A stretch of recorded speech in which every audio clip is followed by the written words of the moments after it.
2024년 3월 11일 새벽입니다. 하나님의 말씀은 마가복음 10장 32절에서 45절입니다.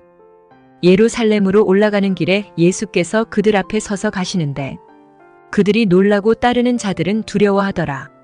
이에 다시 12 제자를 데리시고 자기가 당할 일을 말씀하여 이르시되 보라 우리가 예루살렘에 올라가노니 인자가 대제사장들과 서기관들에게 넘겨지매 그들이 죽이기로 결의하고 이방인들에게 넘겨주겠고 그들은 능욕하며 침뱉으며 채찍질하고 죽일 것이나 그는 3일 만에 살아나리라 하시니라.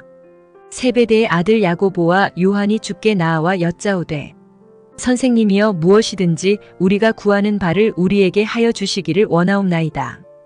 이르시되 너희에게 무엇을 하여 주기를 원하느냐. 여짜오되 주의 영광 중에서 우리를 하나는 주의 우편에 하나는 좌편에 앉게 하여 주옵소서. 38 예수께서 이르시되 너희는 너희가 구하는 것을 알지 못하는도다. 내가 마시는 잔을 너희가 마실 수 있으며 내가 받는 세례를 너희가 받을 수 있느냐. 그들이 말하되 할 수 있나이다. 예수께서 이르시되 너희는 내가 마시는 잔을 마시며 내가 받는 세례를 받으려니와 내 좌우편에 앉는 것은 내가 줄 것이 아니라 누구를 위하여 준비되었든지 그들이 얻을 것이니라. 10 제자가 듣고 야고보와 요한에 대하여 화를 내거늘 예수께서 불러다가 이르시되 이방인의 집권자들이 그들을 임의로 주관하고 그 고관들이 그들에게 권세를 부리는 줄을 너희가 알거니와 너희 중에는 그렇지 않을지니 너희 중에 누구든지 크고자 하는 자는 너희를 섬기는 자가 되고 너희 중에 누구든지 으뜸이 되고자 하는 자는 모든 사람의 종이 되어야 하리라. 인자가 온 것은 섬김을 받으려 함이 아니라 도리어 섬기려 하고 자기 목숨을 많은 사람의 대속물로 주려 함이니라. 하나님 말씀을 증거하겠습니다. 실록이라고 하는 게 있죠. 조선왕조 실록 이런 것들이 있습니다. 그 왕의 모든 행적을 기록한 내용을 담고 있죠. 정식 실록은 왕이 죽고 난 후에 이제 그때 실록청이 세워져 가지고 그때부터 이제 쓰기 시작합니다. 그 전에는 왕의 모든 행동이나 말이나 그 기침까지도 다 기록해 놨다겠죠. 무슨 말을 할 때 이때 기침을 했다. 그 제스처까지 지금으로 말하면 임시 노트에 이제 다 기록을 합니다. 그리고 그걸 이제 왕은 보지 못하도록 그렇게 막아놨죠. 제왕이라도 이게 볼 수가 없습니다. 이걸 보면 객관적이지 않겠죠. 본다고 했을 때는 그 왕이 볼 걸 생각하고 아부성 있는 내용들만 가득 기록하지 않겠습니까? 그래서 역사 왜곡이 일어날 수 있기 때문에 철저히 왕도 보지 못하도록 만든 것입니다. 네, 이런 실록을 만드는 이유가 뭐였겠습니까? 일종의 왕에 대한 압박이겠죠. 그러니까 왕권이 있을 때 그걸로 선정을 베풀고 또 정사에 힘쓰고 민심을 살피는 선한 왕, 성군이 되라고 하는 그런 의미도 담고 있을 것이라고 생각이 됩니다. 오늘 본문을 이렇게 보게 되면 순수하지 못한 제자들의 그 모습이 보이죠. 특별히 그 야고보하고 요한의 모습입니다. 이들은 예수님한테 이런 요청을 합니다. 로마를 이제 다 몰아내고 현 기득권층들을 다 이렇게 쓸어버린 후에 주님을 중심으로 이제 새로운 내각이 구성이 될 텐데 그때 자기들을 요직에 앉게 해달라고 청탁하는 그런 모습이죠. 지금 주님은요 십자가 죽음을 이렇게 준비하면서 복잡한 그 마음 가눌 길이 없어요.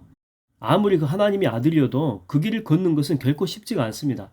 그래서 주님도 겟세마네에서 이 자들을 옮겨달라고 간절히 기도하지 않습니까? 그런 찹찹한 마음이 지금 있는데 이 제자들이라고 하는 그런 자들은 자리 싸움을 하는 어리석은 모습만 가득한 거죠. 근데 여러분 이렇게 적나라하게 제자들의 모습을 기록한 이유가 뭘까요? 이런 내용도 이렇게 다 빼버리고 이 아름다운 모습만 기록할 수가 있거든요. 그럼에도 불구하고 이걸 다 기록해 놓은 이유가 뭐냐면 경각심을 갖도록 하는 거예요. 경각심. 그러니까 제자들을 비난하는 것이 목적이 아니고 바로 이렇게 나를 보자라고 하는 거죠. 내 모습 가운데는 이런 모습이 있지 않느냐라고 하는 것. 그걸 비춰보는 거울로서 이 내용이 기록됐다고 하는 것입니다. 그러니까 주님은 십자가의 길을 자꾸만 강조를 하잖아요. 우리 인생 가운데도. 그래서 주님은 나를 따라오려거든 자기 십자가를 지고 나를 따르라 이렇게 말씀하시는데 우리는 십자가가 아니라 자꾸만 이게 높아질 자리, 섬김을 받을 자리, 이 제자들처럼 똑같다는 거죠. 존경받을 자리만 생각한다고 하는 것입니다. 그래서 제자들의 모습을 이렇게 적나라하게 기록해서 나를 다시 살피자고 하는 그런 반면교사, 그런 성격을 담고 있다고 하는 것이죠. 여러분 인간은요 절대 완벽하지 않습니다. 그저 평생을 이렇게 다듬어 가야 되는 그런 존재라고 하는 거죠. 어떤 분이 이런 말을 했어요. 제가 아직 다듬어지지 않았던 10대나 20대 때 이때는 제가 이렇게 행동을 했습니다. 이때는 이렇게 말을 했습니다. 라고 이야기하는데 지금 이 말은요. 지금 자기 자신의 모습은 이게 다듬어졌다라고 하는 것. 이걸 전제로 하고 있다라고 하는 거죠. 근데 여러분 절대 인간은요. 그렇지 않아요. 우리가 우리 자신 잘 알지 않습니까? 여러분 완성되었습니까? 여러분의 인격 정말 훌륭합니까? 여러분의 신앙은 어떠합니까? 완벽합니까? 허물이 없어요? 흠이 없습니까? 그렇지 않죠. 어제보다는 오늘 조금 더 나을 뿐이지 완성이라고 하는 것은 우리 삶 가운데 존재하지 않는다라고 하는 것입니다. 그래서 우리는 이렇게 제자들의 모습을 통해서 나를 이렇게 주기적으로 이렇게 바라보는 것이 필요하다라고 하는 거죠. 이거를 뭐 성찰 그렇게 표현합니다. 이런 것들이 필요하다는 것입니다. 근데 무엇보다 더 중요한 것은 이런 제자들의 이렇게 모습을 보는 것도 참 중요하겠지만 여러분 우리가 오리지널을 봐야 될 거 아니에요. 오리지널. 내가 정말 본받고 내가 따르고 싶은 분, 완벽한 분이죠. 바로 예수 그리스도의 모습을 자주 보고 또 깊이 묵상하고 그분의 행동을 살피고 말씀을 이렇게 생각하는 것이 필요하다고 하는 것입니다. 왜냐하면 사람은 자주 생각하고 바라보는 그 대상을 닮아가기 때문에 그런 거예요. 그래서 아이들과 이렇게 슈퍼맨 영화 같은 거 이렇게 보고 나오면은요, 그 아이들이 그 다음날 전부 다 어깨에 망토 하나 걸치고 담장에서 전부 다 뛰어내린다니까요. 짧은 영화지만 그 영향을 받은 것입니다. 여러분 쇠뇌가 이거 별것 아니에요. 가둬두고 교육하고 또 보여주고 또 뭐 이렇게 서로 간에 이게 토론하게 하고 이거 한 달만 하면은요, 그게 진리가 아니어도 그게 생각과 이렇게 몸에 이렇게 밴다라고 하는 것입니다. 그래서 이렇게 세상을 살아가는 우리는 이런 잘못된 것들에 정말 많이 노출이 되어 있잖아요. 나도 모르게 세뇌까지는 아니어도 뭔가에 물들어 있을 수 있다고 하는 것입니다. 뭐 세상의 사고나 또 세상의 뭐 판단, 그리고 뭐 세상의 그런 가치들, 뭐 이런 것들이 진리인 것처럼 살아간다라고 하는 거죠.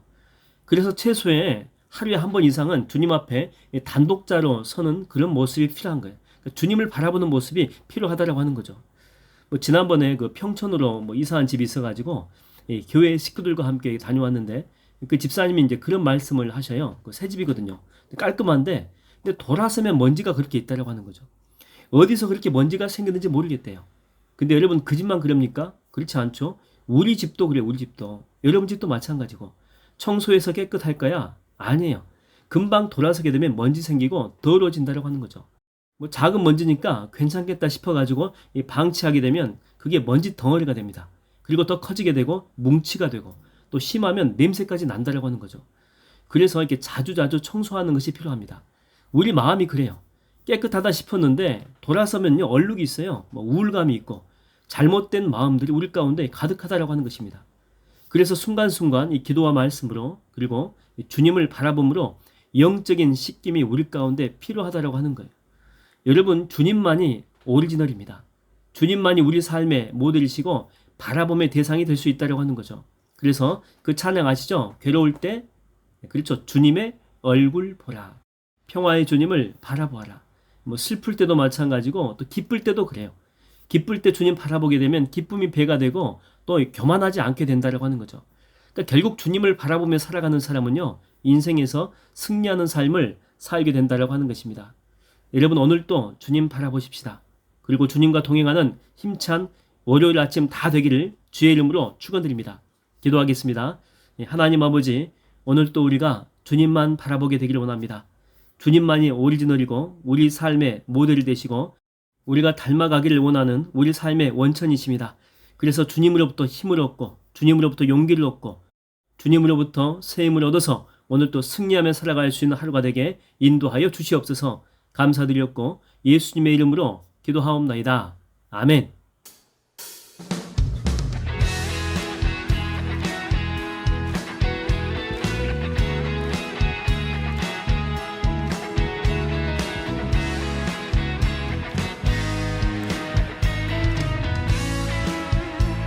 주와 같이 길 가는 것 주와 같이 길 가는 것 즐거운 일 아닌가 우리 주님 걸어가신 발자취를 밟겠네 어린아이 같은 우리 미련하고 약하나 주의 손에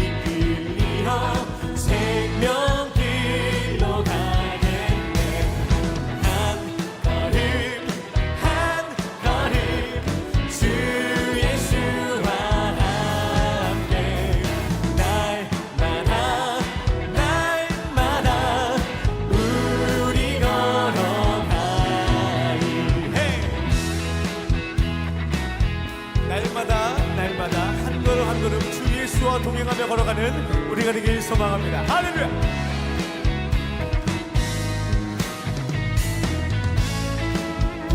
꽃이 피는 들판이나